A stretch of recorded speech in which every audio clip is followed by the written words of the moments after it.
Hey everybody, Senior Sedge here again, and I'm going to do a video on embedded listening. Embedded listening, just like you'd expect, is similar to embedded reading, where embedded reading, they take a story and they read it 3 times. Each time the story grows in complexity. Embedded listening works the same way. So they're going to listen to version 1, real simple, real basic, and then version 2, and then version 3. And I've just found it to be great to build listening skills and help my learners grow in that area of fluency. I developed embedded listening 2 years ago when I switched to a school that had the 90-minute block, and teaching on a block is something I hadn't done in the past.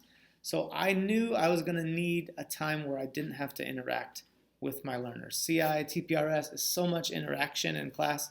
I knew I was going to need 5, 6, 7 minutes where learners can work on their own. And fortunately, I teach at a one-to-one school. All the kids have Chromebooks.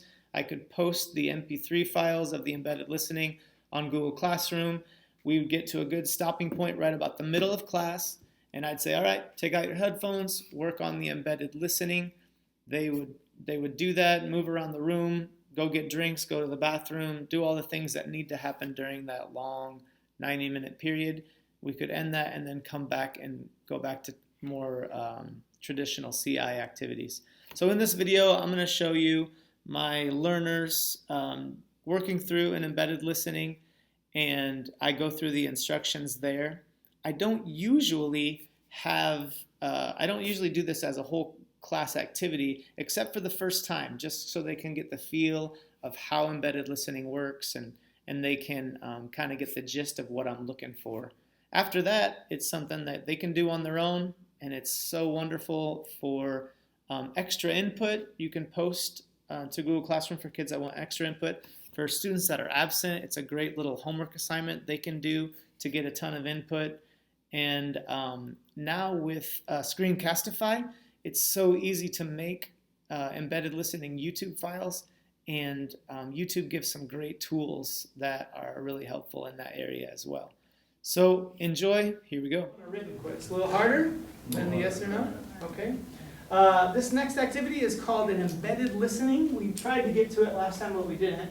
What you're going to do, we've done an embedded reading before. Remember that story about Carrie, where we read a real simplified version of him wanting a penguin, then a more complicated, and then the final one was really complicated.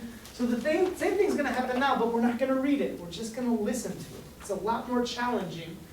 And the object of the desire of this story is pantalones verdes. This part here is really important because embedded listening is going to be a lot more challenging than embedded reading because of the speed and the lack of processing time. You need to make sure anything that's outside of what they've already seen and acquired, you're giving them a heads up on. So here, I'm not sure that they would be able to know what pantalones verdes mean, so I'm writing it up on the board, green pants, and that's crucial to understand the story because it's what the guy wants to have or whatever, or what he gives. So make sure you ahead of time are looking for any information that's going to be new, and then give them that translation. A lot of times on Google Classroom when I post them, I know like, oh, in this story there's like a fat whale or something, so I'm writing ballena gorda means fat whale, just to make sure that's not going to make the text too incomprehensible so that they understand what's going on. If there's little things they don't understand, that's okay. That's part of listening and part of the challenge, but make sure the main things are going to be comprehensible to your learners. This is a cognate. It means pants. And verdes is a color. When you think of something verdant, you think of something of what color? Green. Green, yeah. So green pants. Green pants. Everybody ready to listen? Any questions?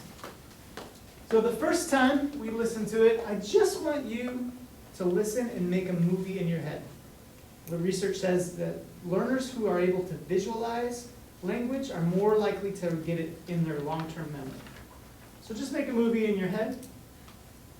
Yeah, so I say that little line about making a movie in your head because with listening skills, what I don't want them to do is try to break down every word and translate it in their heads. If they do that, the story goes too quick and they're lost. What I want them to do is get main ideas, make an image in their head, make a movie in their head to get the gist of what's going on, and then especially the first time through. The second time through, they can try to maybe analyze some things, but it's definitely an important listening skill of getting the general idea of what's happening in the story. Número 1. Jake quiere pantalones. No quiere pantalones grandes. Quiere pantalones pequeños. Quiere pantalones pequeños y verdes. Jake anda al baño. George Washington le dice: Hola, Jake. ¿Qué quieres? Jake le explica que quiere pantalones. George Washington le da los pantalones. Jake está contento. You guys got the gist of the story? Mm-hmm. Okay, I'm going to play it again. You can just do an English summary of what you understand from your memory or as you listen to it again. You don't have to get every detail. Just some of the basic things. Because I assign these like as individual work, I've found English summaries to be the best way to interact with it. But you don't have to do that. You could have them draw a picture, changing colors as the story progresses with new information. You could have them tell a neighbor. There's other ways you can do this. Just for my easy sake, I just have them do an English summary of what they are hearing. Número 1. Jake quiere pantalones. No quiere pantalones grandes. Quiere pantalones. To keep the video short, I'm just going to skip through a little bit here. But what they're doing is they're listening to all three versions twice. One time making a movie in their head. The second time through writing down any information that they can understand. Putting like lines separating, clearly dividing version 1 to version 2, version 3. And they're only writing down new information. So I don't want them to repeat the whole story again. I just want them to look at what they've written, look at what they're listening, and write down new information. Oh, it turns out Jake is a smart boy. Oh, it turns out that he gives money to George Washington. And so that way, the listening skills are growing as you work through. And usually how it works is version 1, real basic. Version 2, there's not a ton of new information in version 2. And then version 3, there's a lot because usually there's a surprise ending. There's some dialogue in there that changes everything. Maybe even, like in this case, there's a third character. I'll post the embedded listening file below, and I'll also link to the timestamp where you can watch the whole thing if that's helpful for you.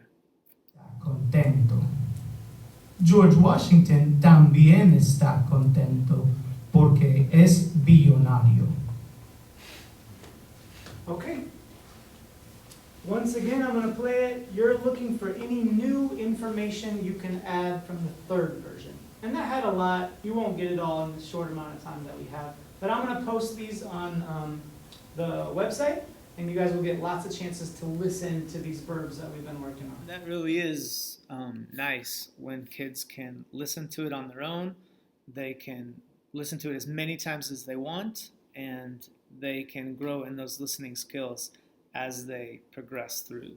So here's kind of like the reveal at the end that I don't do normally, but in this first example, I want to show learners what I'm looking for. I'm going to show you guys what I have down for this, and you can just kind of compare your version with mine. It might vary. I had lots of time. You guys were rushed for time to do this. But you can kind of see the gist of version 1 if you can read my bad handwriting. Jake wants pants, small pants, green pants. He walks to the bathroom. He tells George Washington he wants pants. George Washington gives him pants. Jake is happy, right? The gist of it. Version 2 doesn't have a lot of new information. It says that he's a boy, right? It said, did you guys hear that when it said Chico? In the bathroom he sees, that was new, Mira, right? And then he asks, he says, "Me das," right? What did "me das" mean? Yeah, will you give me "me das," right? Version 3 had tons of new information because there's a whole new character. Did you guys catch that Keegan kid? Yeah, Keegan was there. Yeah, Keegan knows where the small pants were, and he tells them that they're in George Washington's bathroom. But when he gets there, what does George want? Dinero. Did you guys catch that? Yeah, dinero. Jake gives him how much? $1 billion. $1 billion. And they're both happy because Jake has pants and George Washington is a billionaire. So, did you guys have some of the gist in there? Some of it new, some of it different maybe? It just comes with lots of time listening. So there's the activity.